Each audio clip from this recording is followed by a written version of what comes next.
Hello again, everyone. Edwin Leonard back once again. In this YouTube astrological segment, I'm going to be talking about Mars in conjunct Pluto in a natal chart.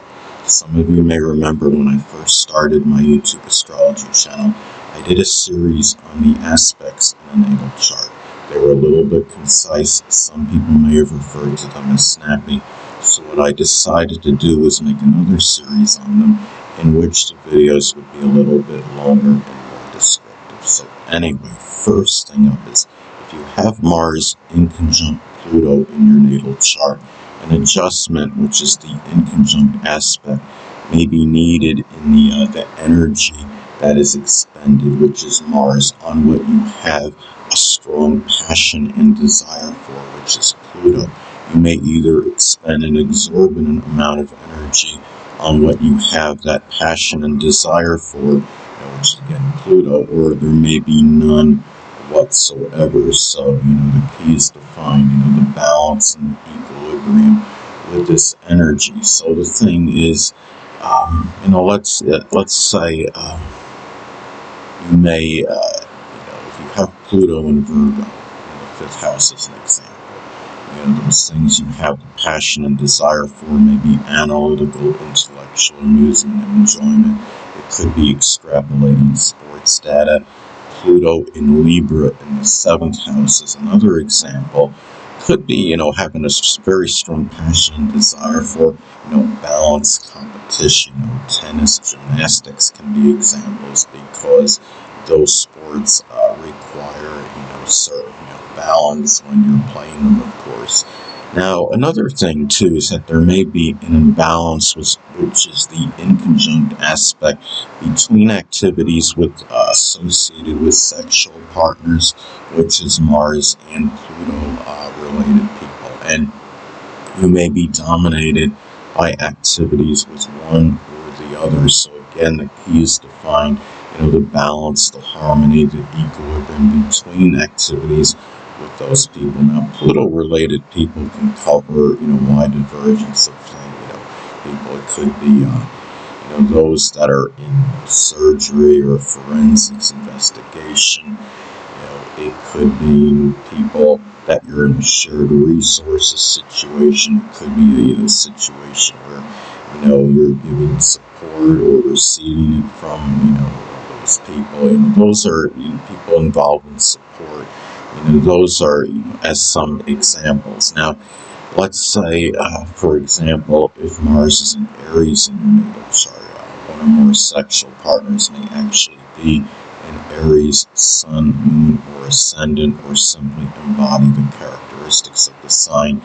It could be those that are aggressive, assertive, forceful, combative, courageous, abrupt, impulsive, and impetuous. Now, another thing about this aspect in the natal chart is that there may either be a tremendous ability to control, which is Pluto, one's anger, which is Mars, or not at all, because when you have inconjuncts in astrology, it can be very strong vacillation and distortion of energy. So the thing is, there may be times where the person, simply, has this supreme control over angry outbursts, and then other times they just may let it loose and they don't care. There may not be, any effort to control one's rage or anger. Now, the thing is, let's say if Mars is in the zodiac sign Cancer, as an example, anger may often be directed at home, family members. It could be matters connected, with safety or security, or where the person is, in that latter part of one's life, as some examples.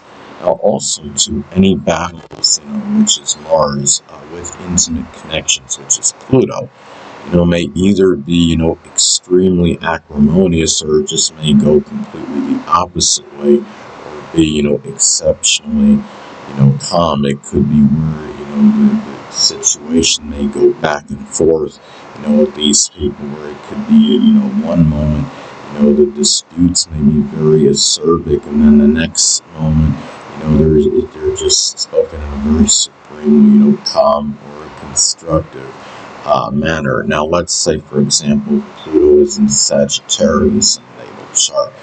Intimate connections, one or more, may actually be a Sagittarius sun, moon, or ascendant, or embody the traits of the sign. It could be, people that are, very exuberant, enthusiastic, optimistic, jubilant, jovial, jocular, but maybe self-righteous, foolhardy, and reckless as well. And another thing, too, is that,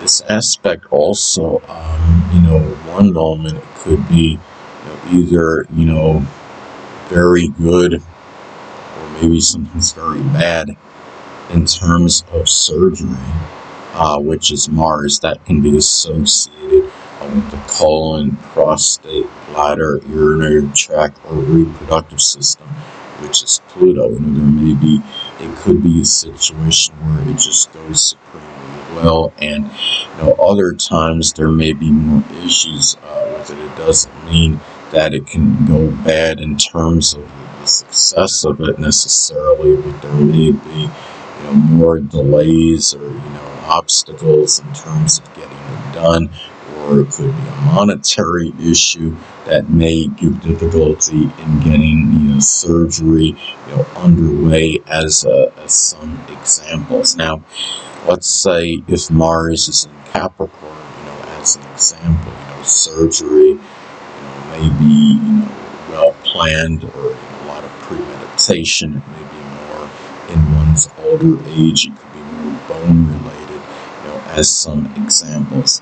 Now, also, too, it may either be exceptionally easy or hard to get the support, such as loans, which is Pluto, for surgery, which is Mars. And the thing about, this is, let's say if Mars is in Taurus, as an example, there may be surgery needed at some point on the neck, throat, esophagus, or thyroid. Mars in Gemini could be the hands, the arms. It may be something nerve-related, as some examples. And also, too, if there's any issues, with the head, skull, face, muscles, or sexual organs, which is Mars, it may either have a tremendous impact, on Pluto-related activities, or not at all. And Pluto-related activities can cover many things, whether it's something pertaining to insurance, taxes, recycling, transformation. It could be something associated with the occult, which includes astrology, forensics, investigation, embalming, as some examples. And the thing is, there may be, the thing about this is, if you have, let's say if Mars, is in Aquarius, as an example, those issues may be tied in, may be more nerve-related, or they may be very sporadic, erratic, and intermittent, as an example. And another thing, too, you either may, with Mars and Pluto in a natal chart, you may either have a prodigious amount of physical strength and energy, which is Mars, to make a major change or transformation, which is Pluto, or there may be none whatsoever. There may be times where you have tremendous energy and physical strength to do these things, or there just may be a time where your energy, physical strength just seems completely zapped. And now, let's say, if Pluto's in the first house, the major change or transformation may be, more connected with the physical body, the appearance. Pluto in the seventh house could be a major change or transformation in one's relationships, which can include important friends or, a significant other, as some examples. And also, too, it may either be very easy or difficult to find that drive and motivation, which is Mars, for Pluto-related activities, which can include deep research and investigation.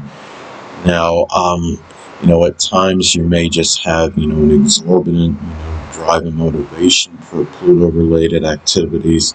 And then other times, there may be, times where you're just completely apathetic regarding these things. And, let's say, if Mars is in Leo as an example, there may be, at the times when you have, the really stronger drive and motivation for those matters. It may be with more confidence, self-assuredness, vivaciousness. And so those are, anyway, people. That'll conclude this YouTube astrological segment. Until next time, Edwin Leonard saying stay.